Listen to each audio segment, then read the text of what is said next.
అధికారంలోకి వచ్చి 2 సంవత్సరాలు పూర్తవుతున్న సందర్భంగా వేమూరు నియోజకవర్గంలోని వివిధ గ్రామాలలో చేపట్టిన అభివృద్ధి పనులను తెలియజేస్తూ ఈ సాయంత్రం టీవీ ప్రత్యేక బులెటిన్లను విడుదల చేస్తుంది.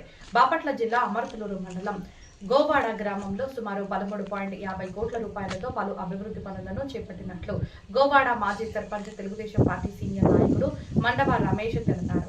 కూటమి ప్రభుత్వం అధికారంలోకి వచ్చిన తర్వాత స్థానిక శాసనసభ్యులు నక్క ఆనందబాబుకు గ్రామంలోని వివిధ సమస్యలను తెలియజేయగా వాటిని పరిష్కరిస్తూ నిధులు మంజూరు చేశారు. జల జీవన్ మిషన్ పథకం కింద 1 కోటి రూపాయలతో వాటర్ ట్యాంక్ పైప్ లైన్ లో నిర్మాణం చేపట్టారు. ఉపాధి హామీ పథకం నిధులు 30 లక్షల రూపాయలతో గోవాడలో అంతర్గత సిమెంట్ రోడ్లను నిర్మించారు. 60 లక్షల రూపాయలతో గోవాడ నుండి పొన్నూరు వెళ్లే రోడ్డు వరకు నిర్మించారు. గోవాడ పాంచలవరం గోవాడ ఎల్లవర్రు మధ్య లింకు రోడ్డును 4 కోట్ల రూపాయలతో వేశారు. గ్రామ పంచాయతీ నిధులు 12 లక్షల రూపాయలతో అంతర్గత సిమెంట్ రోడ్లను వేశారు. 5 లక్షల రూపాయలు మండలం నిధులతో గ్రామంలో మరుగుదొడ్లను నిర్మించారు. గోవాడ నుండి గూడవల్లి వెళ్లే మట్టి రోడ్డుకు కొంతవరకు సిమెంట్ రోడ్డు వేసి మిగతా రోడ్డును 80 లక్షల రూపాయలతో గ్రావెల్ రోడ్డు వేశారు. 6 కోట్ల రూపాయలతో గోవాడలో ఎంఎస్ఎంఈ పార్కులను నిర్మిస్తున్నారు. అడగగానే నిధులు ఇచ్చి గ్రామాన్ని అభివృద్ధి చేసిన శాసనసభ్యులు ఆనందబాబుకు మాజీ సర్పంచ్ మండవ రమేష్ కు గ్రామస్తులు కృతజ్ఞతలు తెలియజేశారు. బాగారు కూటమి ప్రభుత్వం వచ్చిన తర్వాత ఇటువంటి పరిస్థితులు ఇవాళ ఉన్నామంటే ఎంతో సంతోషించదగిన విషయం. ఇది వరకు ఏ విధంగా మన రోడ్లు ఉండేయో మనం అంత అనుభవించాం చూసాం. కానీ మంచి కాలం మనకు వచ్చిందని మనం అనుకోక తప్పదు. అవును, నేను జీవించి ఉండగా ఇటువంటి మంచి రోడ్లు పడతాయని నేను ఊహించనే లేదు. మన కూటమి ప్రభుత్వం పుణ్యం అని చెప్పి మేము చక్కగా కళ్ళు మూసుకుని నడుస్తున్నాము.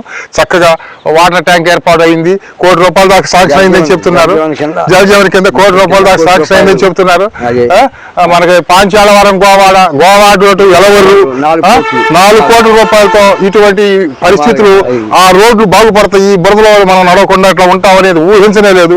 అది ప్రగతి కళలాగా సాకారం అయింది. చక్కగా గోడవాడ డంక వచ్చిందన్నారు. గోడవాడ డంక కూడా 80 లక్షల రూపాయలు సాక్షి అయిందన్నారు. ఇవన్నీ పని అయిపోయింది. ఇటువంటి మంచి రోజులు వస్తాయని మేము ఏనాడు కూడా ఊహించలేదు. శివరాత్రి రోడ్డు, ఆ రోడ్డు కూడా పొన్నూరు చెరుకుపల్లి మధ్య రోడ్డు నుంచి 1 కిలోమీటర్ల దగ్గర తార్ రోడ్డు ఏర్పడింది. చక్కని వాతావరణం. ఇటువంటి పరిస్థితులు అతను ఊహించలేదు. నక్కానందబాబు గారిని మనం వెళ్ళి అడిగి మనం ఆయన అడగానే ఆయన మనం అందరూ ఇది నుంచి మనకి ఇవన్నీ చేసి మనకి ఇంత సహకరించి మన ఊరు బాగు కోసం ఉపయోగం చేసినందుకు ఆయనకి మనం ఒక అభినందనలు కూడా తెలుస్తున్నాము. ఎందుకంటే ఎన్నాళ్ళ నుంచో మనం జీవించున్నాం.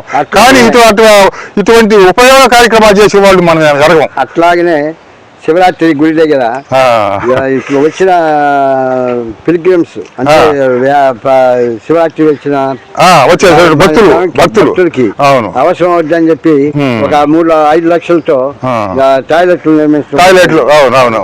6 టాయిలెట్లు, లేడీస్ కి 3, జెంట్స్ కి 3. అట్లాగే మన పంచాయతీ ఆఫీస్ దగ్గర 3 లక్షలతో ఇదొకటి. అంగన్వాడీ దగ్గర ఒక 30 వేలతో ఒక అలా జరిగింది. అట్లాగే ఈ రోడ్లు అన్ని జాగ్రత్త చేసుకోవాలి.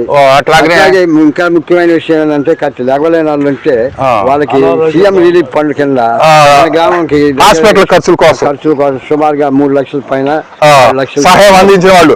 కానీ మన పుట్టినాక ఇటువంటి సహాయక కార్యక్రమాలు మనం అసలు ఎరగనే లేదు. అది మనకు మంచి రోజులు వచ్చినాయి, మంచి కాలం వచ్చింది, మంచి ప్రభుత్వం వచ్చింది. ఆ కోట మీద పట్టం మన యొక్క కాలానికి సూచికని నేను అనుకుంటున్నాను. అది ఇటువంటి పరిస్థితుల్లో ఇటువంటి రోడ్లు ఏర్పడితే నేను ఊహించనే లేదు. అటువంటి మంచి కాలం వచ్చింది ఈ కూటమి ప్రభుత్వం. మనం ఉన్నంత కాలం ఉంటే మనం బాగా బతుకుతామని నా ఒక ఆశ. అది ఇది రోడ్లు ఇది 150 సంవత్సరాల నుంచి రోడ్డు పడల. కూటమి ప్రభుత్వం వచ్చిన తర్వాత ఈ మట్టి రోడ్డుని బంగారు రోడ్లు చేశాడు. ఇవాళ నక్కానంద బాబు గారు, మండవ రమేష్ గారు గాని. మరి ఇవాళ ఎట్టాగుంది ప్రభుత్వము? అదివారికి కాలంలో ఎట్టాగుంది ప్రభుత్వం? ఇప్పుడు బాగుంది. కూటమి కాలం వచ్చిన తర్వాత ఇప్పుడు అన్ని సౌకర్యాలు చేశారు. బాగుంది. ఇప్పుడు అన్ని సౌకర్యాలుగా జరుగుతున్నాయా? రమేష్ గారి ద్వారా గానీ, నక్కానంద బాబు గారి ద్వారా గానీ అది ఒక్కటే మనకు జరుగుతున్నాయా? జరుగుతున్నాయి. అందరూ మంచిగా జరుగుతున్నాయి కదా? జరుగుతున్నాయి. అదండి, అది మంచి జరుగుతుంది. ఇవాళ మనం ఒక కోరిక అడిగాము నక్కానంద బాబు గారిని. ఆ రోజు రైతుల్లో కూడా అడిగాము. అడిగినప్పుడు రైతులు కూడా మనకు హామీ ఇచ్చారు. నక్కానంద బాబు గారు అందరూ మండవ రమేష్ గారి దయ బురదలో నడుస్తున్నాం బురదలో కూడా లేకుండా చేశారు. ఇంకొకటి మంచి కాలం ఇచ్చారు వచ్చింది. ఇక్కడ రాముల వారి గుడి కట్టిస్తామని ఇచ్చారు. అది కూడా త్వరలో చేస్తారు. త్వరలో జరిగిపోద్ది. అది కూడా అదండి మనం కోరుకునే